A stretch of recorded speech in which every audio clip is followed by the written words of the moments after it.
Okay, for this video, I'll be doing my head to toe assessment.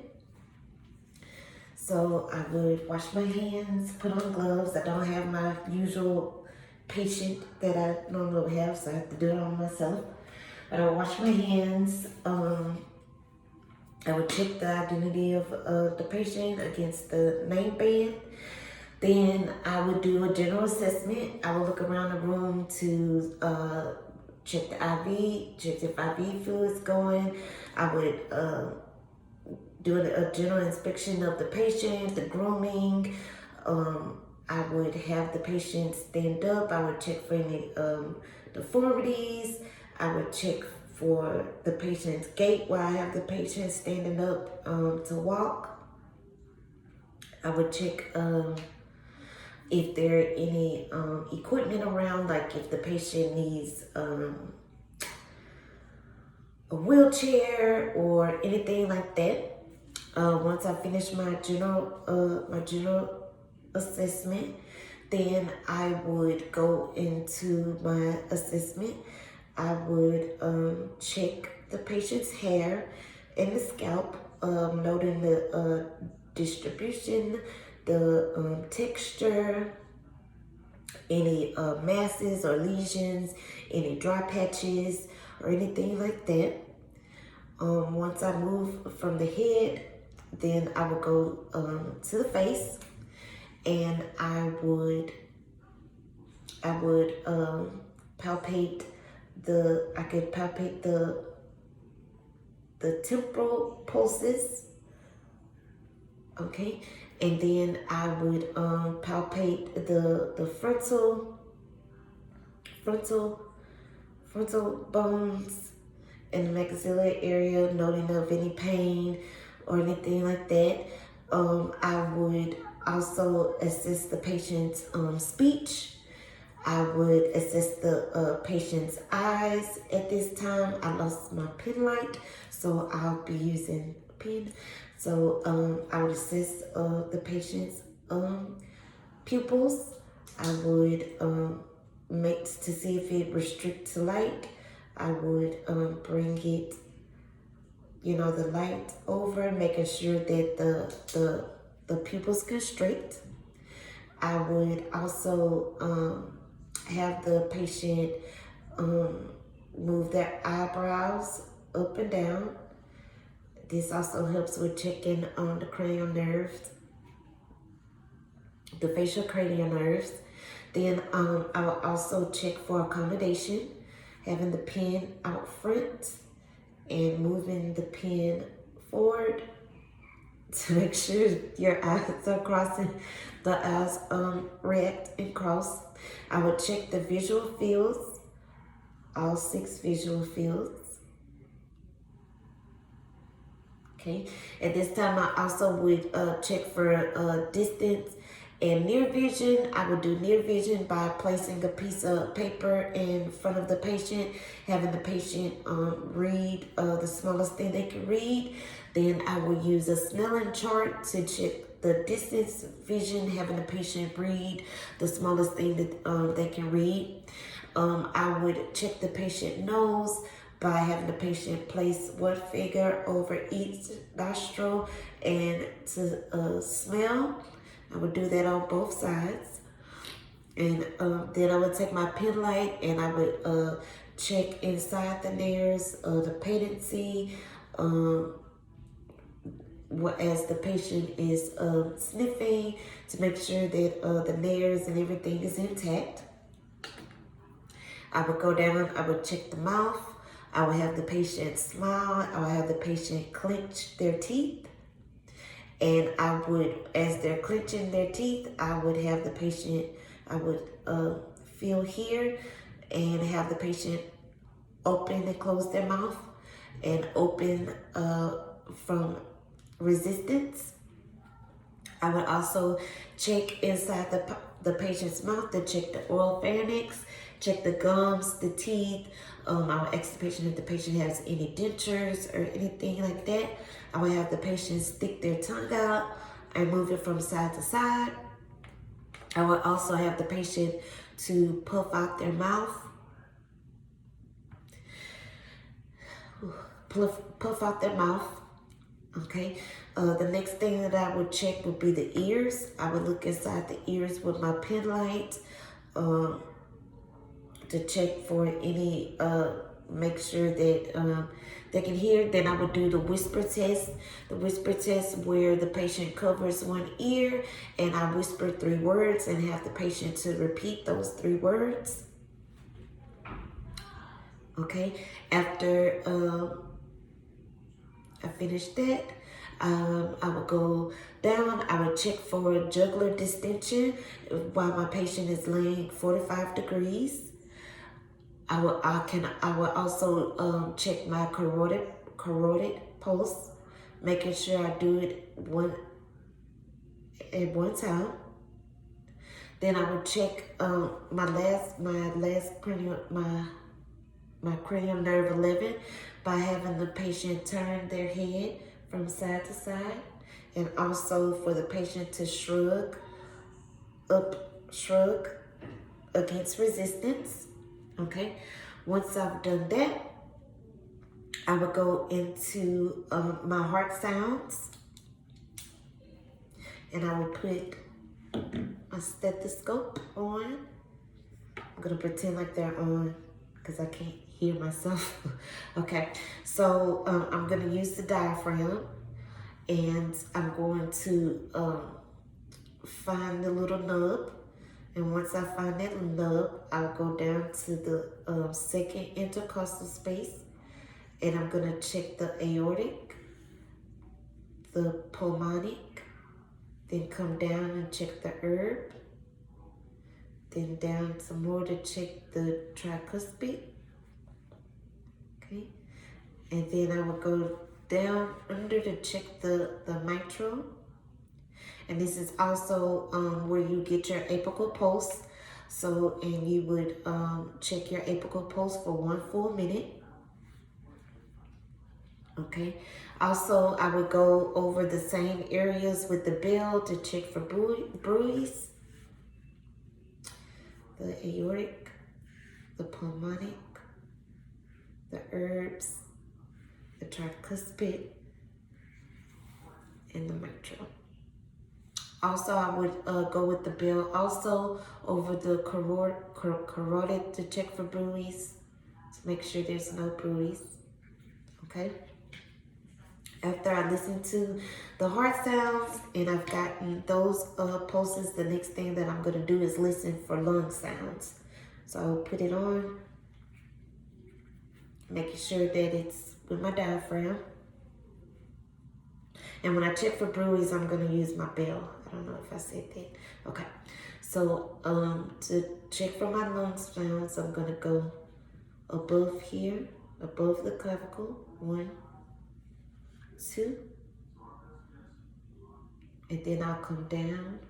3, 4. It's hard doing it on yourself. And 5, 6. And then 7, 8. And I would go 9, 10. And then I would go out. And going outwards to be able to check the lower lobes. And in the right side, it has 3 lobes, and in the left side, it has 2 lobes. Then I would come to the side, have the patient lift their arm, and 1, 2, then outward, and then back in. Okay. Also, at this time, I can check the epigastric pulse right here. Okay. After I check those, I will go to the extremities. I will check the extremities. I will check the muscle mass and strength. I will also check the range of motion, having the patient bend their arm back and forth. Also the range of motion, rotating the arm.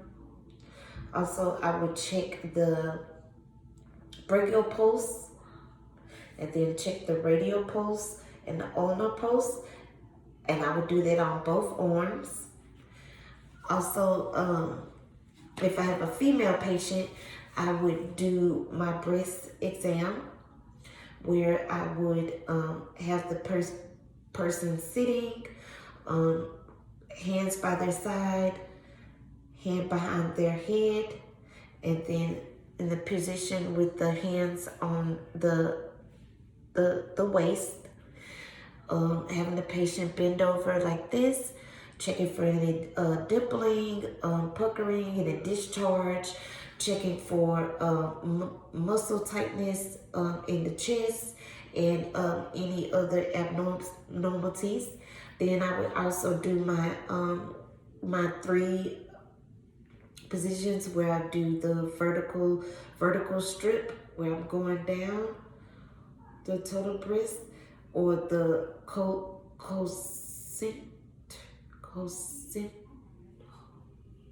cocenter, where you start at the nipple and do small circular rotations.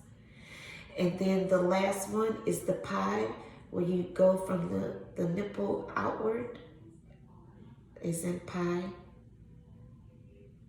Already at 11 minutes. Okay. All right. Okay. After I do the breast exam, the next thing that I would do is I would do the abdomen. I would put my stethoscope back on. Okay. And I would start in the right lower quadrant. Right lower quadrant, then right upper quadrant, then left upper quadrant, and left lower quadrant.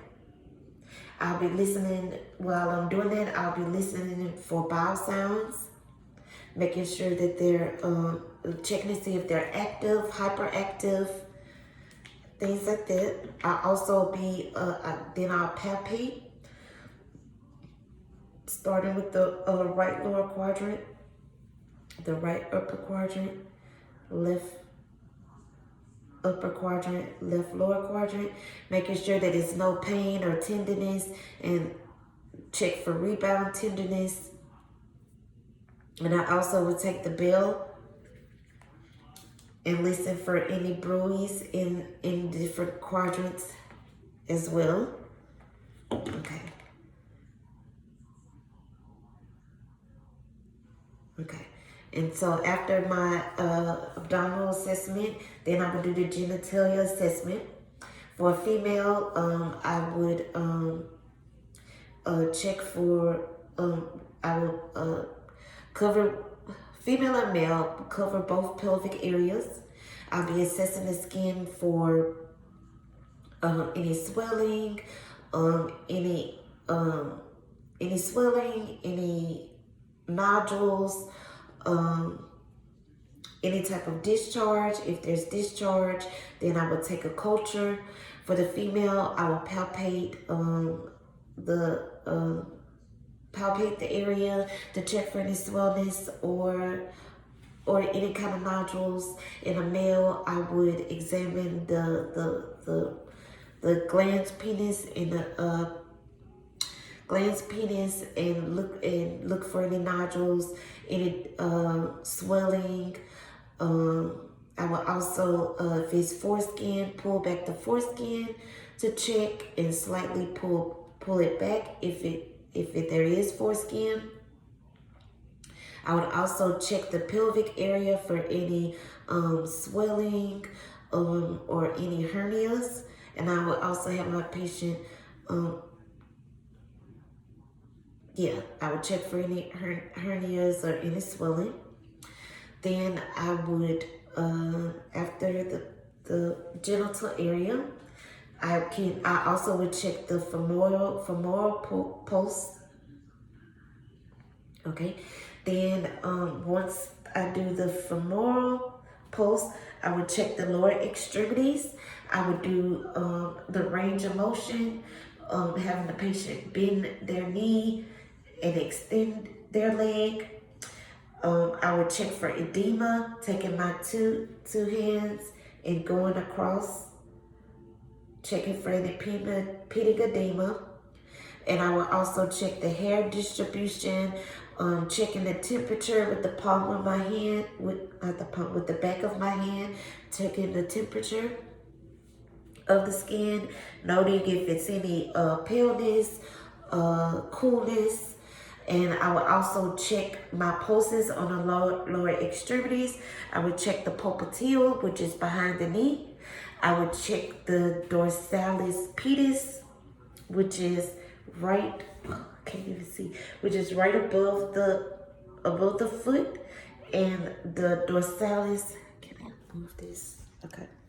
I would check yeah, I can't do that. Okay. It's not working. Okay. Okay. And then I would check my tibialis, which is in the back of the ankle. This is not going good.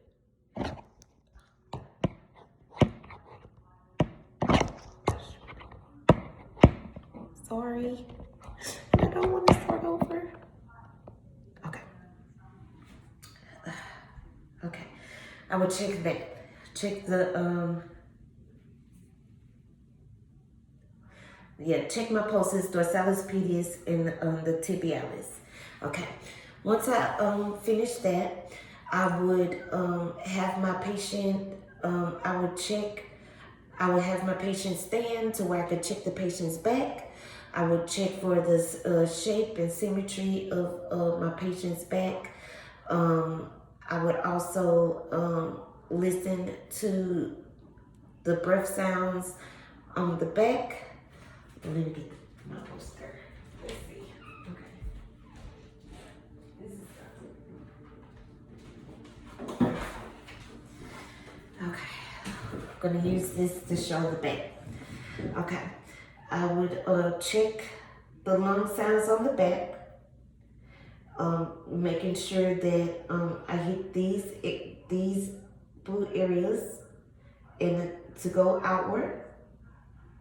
I will also check the back, check the kidneys, palpate the kidneys to make sure that it's no type of tenderness, no type of tenderness.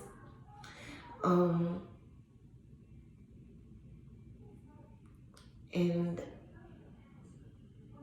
that's the end of my head to toe assessment.